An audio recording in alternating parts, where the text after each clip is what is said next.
There are some parts of this business which you could turn into numbers and you could give to an AI.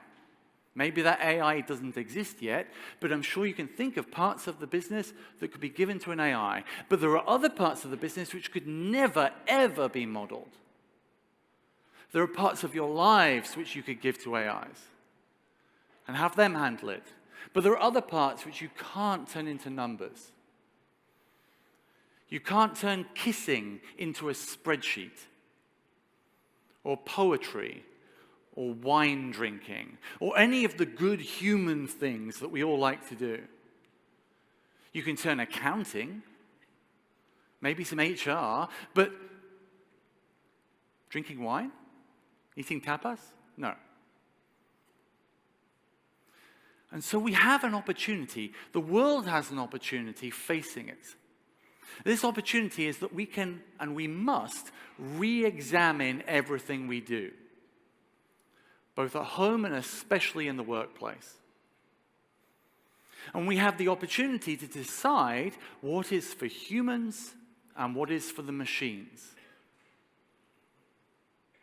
And it's that conversation, what is something that humans should be doing and what is something that machines should be doing, that is way more important than the technologies themselves. It's the opportunity to reassess everything we do in our working lives, both as individuals and as societies, that is where the true value is. And not only the true value, but the whole reassessment of what value means. Right now in New York, where I live, the most highly paid people are people who move numbers around.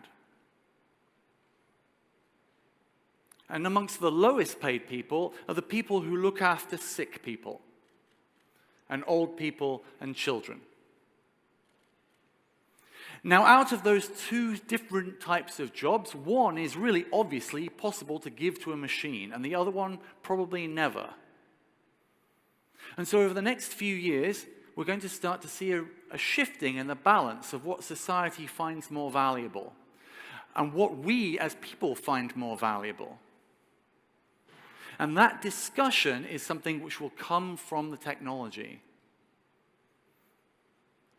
And you are in a very unique position because you are in control of and are building a platform where people will be having this discussion, redefining society and culture's response to these new technologies. We get to decide what is valuable and what is good and what is human, and we get to decide what is only for machines to do.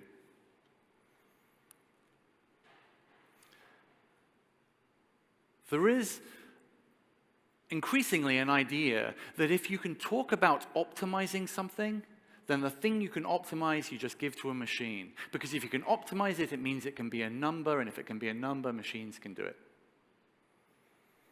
But there are lots of things that you can't optimize in terms of numbers. Poetry, sensuousness, beauty, all of those much more human things. And the revaluation of that changes the world completely.